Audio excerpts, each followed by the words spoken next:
मेरा नाम मोहम्मद हुसैन है। इत्तेहाद यूनियन के वर्किंग प्रेसिडेंट और जेएसी के स्टेट वर्किंग प्रेसिडेंट हूँ मैं।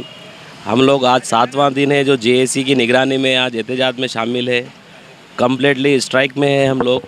19,623 लोग पूरे तेलंगाना के अंदर आर्टिसन जितना भी है पूरे एहतजाज पे बैठे हुए हैं।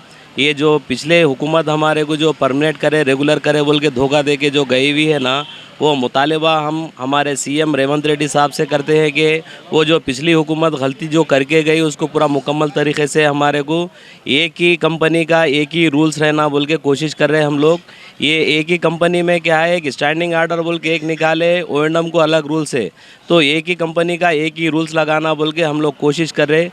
हमारे पास नाइंसाफ़ी ये हो रही है कि हमारे लोग काम करते हुए जब भी एक्सीडेंट हो जाता है या खंबे पे से गिरते, हफ्ते में 1-2 एक्सीडेंट होते जा रहे हैं और उन लोगों को पुरसाने हाल कोई नहीं है। और उन लोगों को जब भी हॉस्पिटल में एडमिट करते हैं तो वहाँ से लेके उन्हें डिस्चार्ज होकर ड्यूटी पे चढ़े तक उसकी तनख्वाह काट दे रहे हैं। और उसकी उस ताल्लुक़ से हम लोग यही चाह रहे हैं कि हमारे को मेडिकल लीव की फैसिलिटीज़ दे और लीव जो है ना हम लोगों को ईएल की फैसिलिटीज़ दे।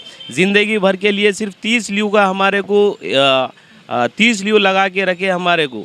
ऐसा नहीं होता, ऐसा नहीं चलता। और जब भी हम लोग कुछ भी काम करने के लिए जा रहे हैं, हमारा एक्सीडेंट हो जा रहा तो कोई पुरसाने हाल नहीं रह रहा। इसलिए जो क़ानूनी तौर पे जो इलेक्ट्रिसिटी बोर्ड के अंदर जो क़ानून है वही क़ानून पे हमारे को लागू करना। जब तक हम लोग ये एहतजाज को पूरा करेंगे और मैनेजमेंट की तरफ से हमारे को धमकियां दिया जा रहा है कि कल तक अगर नौकरी पे नहीं चढ़ेंगे तो आप लोगों को टर्मिनेट कर देंगे, सस्पेंड कर देंगे बोल रहे हैं। लेकिन हमारे में से ऐसे कई लोग हैं जो आज जो खबरों में सो रहे सोए, हमारे साथ के लोग जो काम करते हुए इंतकाल करके गए सोए, लेकिन वो शहादत दी हमारे डिपार्टमेंट को और वो मैनेजमेंट को याद नहीं आ रही जो हम लोग काम करते हुए जो मौत के रास्ते पे जा रहे हैं सोए। हम लोगों में से कई लोग ऐसे हैं जो आज भी हम लोगों को कमरों में दर्द और हाथों में दर्द, हाथां जले हुए, कई लोगों के हड्डियां टूटे हुए, हमारे लोगों के दिन पे दिन हमारे को उम्र जा रही। और हम लोगों को रेगुलर करे बोल रहे हैं। हमारे साथियाँ जब रिटायरमेंट होने को जब जा रहे हैं उन लोग, तो उन लोगों को 85,000 से 90,000 रुपीज़ तक बेनिफिट दिया जा रहा। अब उन्हें रिटायरमेंट के बाद उन्हें 90,000 रुपये लेके उन्हें क्या रिटायरमेंट के बाद कैसी ज़िंदगी गुजारेंगा? क्योंकि उम्र की जो अपनी लाइफ की जो अपनी जो मेन लाइफ जो है, अपनी जो ताकत पूरी है डिपार्टमेंट को लगा दे रहे हैं। सो है हम हर किसी के घर तक उजाला करने वाले, लेकिन हमारी ज़िंदगी में अंधेरा करते जा रही हुकूमत। ऐसा नहीं चलेगा बोल के हम लोग पीसफुली प्रोटेस्ट कर रहे हैं और धरना स्ट्राइक पे है हम लोग। हम ना ही किसी को तकलीफ़ देना चाह रहे हैं, ना ही हम कोई गवर्नमेंट को बदनाम करना चाह रहे हैं, लेकिन आप लोगों के ज़रिए हमारी आवाज़ गवर्नमेंट तक पहुंचना बोल के हम लोग ये स्ट्राइक पे बैठे हुए। और हम आवाम से भी ये मुतालिबा करते हैं कि आप लोग भी थोड़ा हुकूमत को पूछिए, क्योंकि रेवंत रेड्डी साहब जब सीएम नहीं बनने से पहले यही अल्फाज बोले थे कि आप लोगों को केसीआर साहब परमानेंट नहीं करे, लेकिन मेरी हुकूमत बनते ही परमानेंट करते बोल के बोले।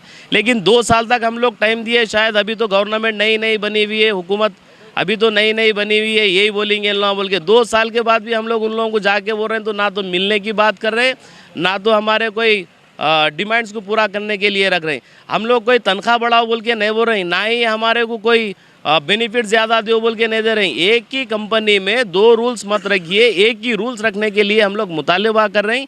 जो पढ़ा लिखा है वो काबिलियत के हिसाब से उसको वो पोस्ट दे सकते हैं। इससे पहले भी कांग्रेस गवर्नमेंट 1891 में दिए, 1989 में दिए सो है।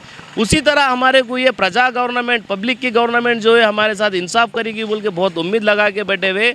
और हम भट्टी विक्रमार्का साहब से भी हम उम्मीद लगा के बैठे हुए, केसीआर हमारे रेवंत रेड्डी साहब से भी बहुत उम्मीद लगा के बैठे हुए। वाईएसआर राजशेखर रेड्डी साहब के बाद हमारे को कोई चेहरा नज़र आया बोले तो भट्टी विक्रमार्का साहब का चेहरा नज़र आया, क्योंकि उन्होंने बिछड़े हुए लोगों के बहुत हमदर्द इंसान थे वो। उसी तरह हम भट्टी विक्रमार्का साहब से मुतालिबा करते हैं कि हमारे डिमांड्स को पूरा करने के लिए।